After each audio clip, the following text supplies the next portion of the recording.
The Opera Stories.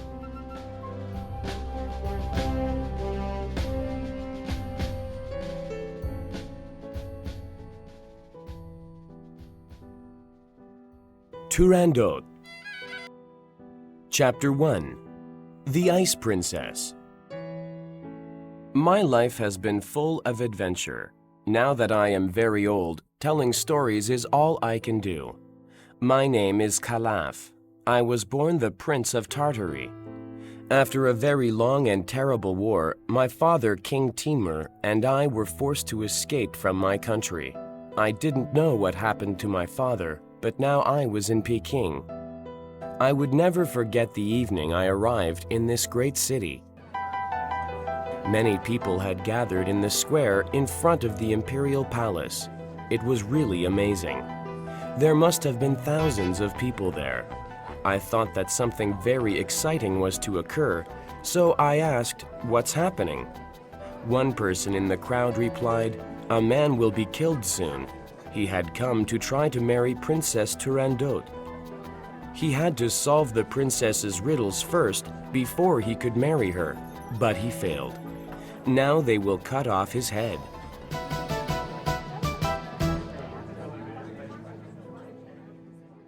"Who is Princess Turandot?"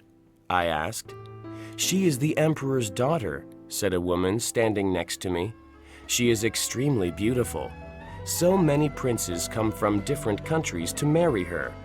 But she doesn't want to marry any of them. She is a cold woman. Some say that her heart is made from stone. To make it difficult for any man to marry her, she has said that she will only marry the man who can solve the 3 riddles she gives them. If they fail, well, you can see what we are waiting for." Suddenly, a man dressed in palace robes appeared.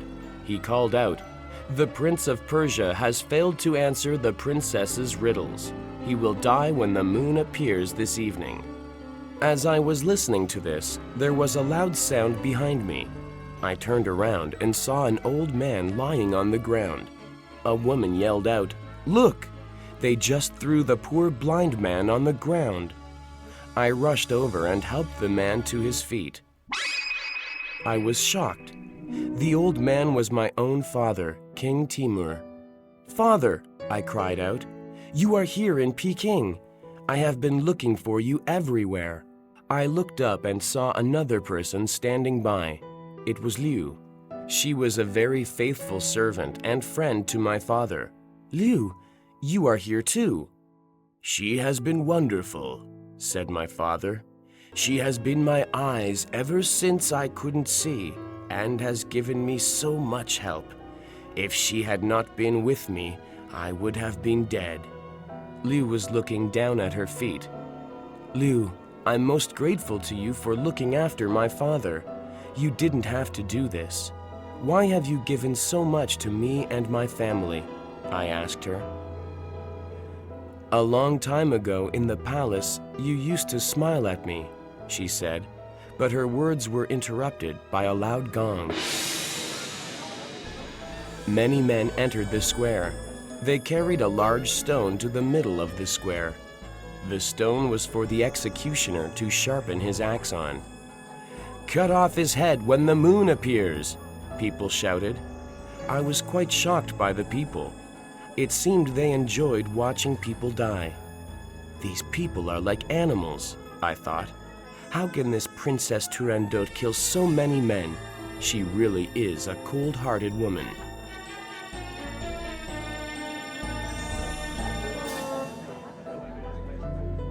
Everyone continued calling for the death of the poor man, but they became very quiet when the princess appeared. The princess was wearing a long white robe. From a distance, it looked like ice. She had beautiful black hair, which was so long that it almost reached the floor. Her face was perfect, and her lips were red like roses. She opened those beautiful lips and ordered, "Guards, take him away to cut off his head." The poor prince was dragged away to his death. It was such a terrible night, but I could not think of the poor man anymore. It was like a spell had been cast on me. All I could think of was the princess. I couldn't take my eyes off her.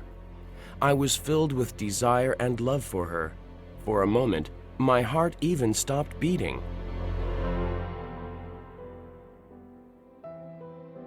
Then I did something which would change my life forever.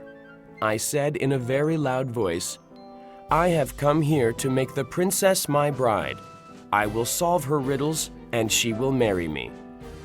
"No, no, they will cut your head off. I can't bear to think of that," Liu cried. "This means I will lose you again. Please don't do this," Father begged me. But I didn't listen to them. I walked toward a very large gong in the square. Anyone who wanted to marry the princess had to hit the gong 3 times. As I walked up to the gong, 3 men raced in front of me and stopped me. One said, "I am Ping, the Grand Chancellor." The second said, "I am Peng, the chief cook." The third said, "I am Pang, the marshal." Do not do this, they all cried out. Pang said, "Look in the sky.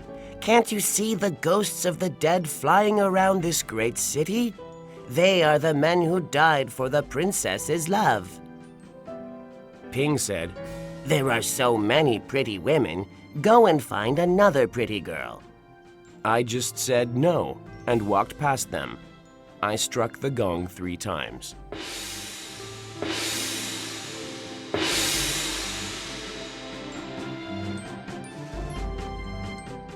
The whole crowd watched me hit the gong, and then I could hear them whisper, "He will never solve the riddles."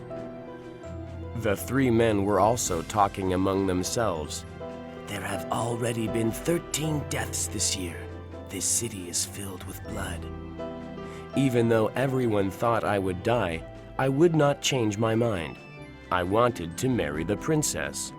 Soon, 2 guards came out and took me inside the palace. After a few moments, a group of wise men walked in with large documents. I guessed they contained the princess's riddles. After the wise men came some other men. They were carrying red and white lanterns. Red was for a wedding and white was for a funeral. Finally, the emperor appeared. He did not look like a happy man.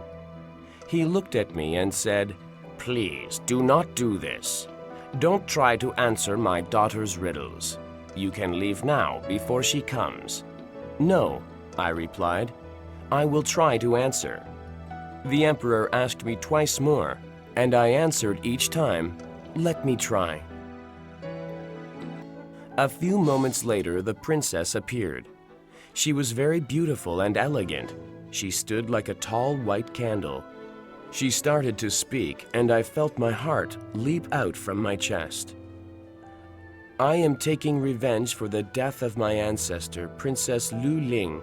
1,000 years ago, a foreign king came to her in this place, ravished and murdered her. To honor her memory, I have vowed to never allow any man to touch me. There are 3 riddles for you, but only 1 death," she said. I replied, "There are 3 riddles, but only 1 life."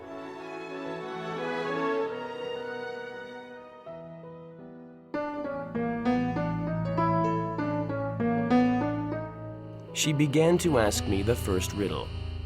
"What is the phantom born every night that dies in the dawn but lives in the hearts of humans?" I thought carefully about the question and answered, "Hope." She looked very uncomfortable after I answered, but she continued to ask the second riddle. "What warms like a fire, boils in a fever, becomes cold in death, but glows like a sunset and flies into passion in victory?" Once more, I thought carefully about the question and answered, "Blood."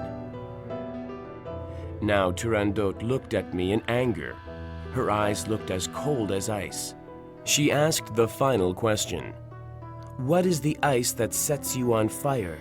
What consumes you and yet freezes even harder?" The crowd in the square stood silent and listened.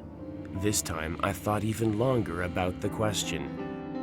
Turandot, I said at last. Finally, I said, Turandot, you are like ice, but my passion for you burns inside me. You are what consumes my thoughts and feelings.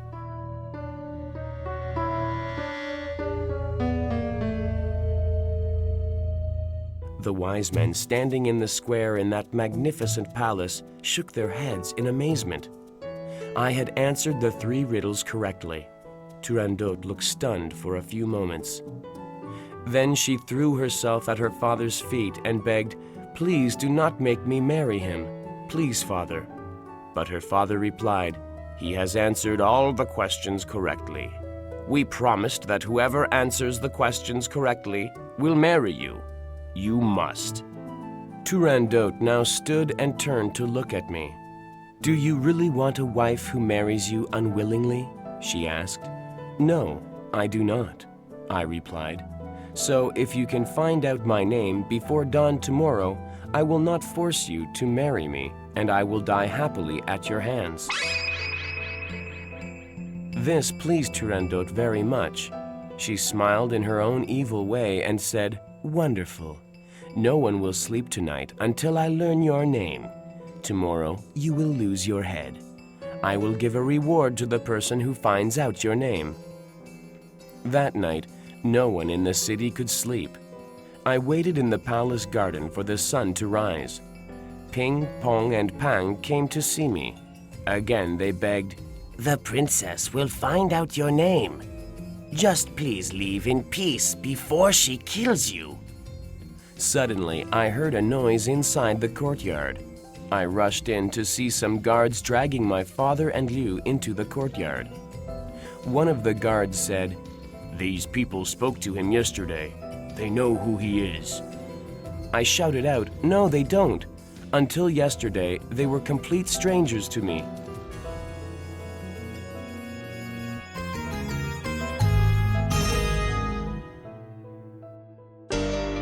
As soon as Turandot arrived, the guards started beating my father. Liu cried out, "Please do not hurt him. He is only an old man. Only I can tell you what you want to know." I tried to run to Liu to stop her from speaking, but some guards stopped me. Turandot ordered, "Take her and torture her until she tells you his name." "I will never tell you," Liu screamed. "I will die before I tell you his name." I was so stunned by Liu's devotion to my father and myself, and even Turandot asked her, "Why do you care so much about him? Why are you so willing to sacrifice yourself for this man?" Liu answered, "Love gives me courage. Your heart is made of ice, but it will be warmed by the love he can give." Liu jumped forward and grabbed one of the guard's daggers and stabbed herself in the heart. No one could have stopped Liu because it all happened so quickly. She fell to the ground in front of my feet and died.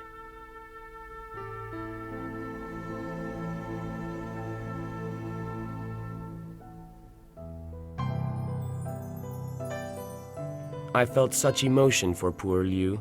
She had given her life to save mine. I became very angry now. I turned to Turandot and said, "You are the Princess of Death. Wherever you go, death follows you." Turandot looked at me and said, "No, I am the daughter of heaven, and my spirit flies in the heavens far above yours. Perhaps your spirit may, but you are on this earth with me, so you are no better than the rest of us." I walked toward her. I took her in my arms and placed my lips on hers. At first she struggled like a wild animal, but the warmth of my kiss finally reached her frozen heart. She broke down into tears. "The love in my kiss has warmed your heart. You will no longer be the Ice Princess," I told her.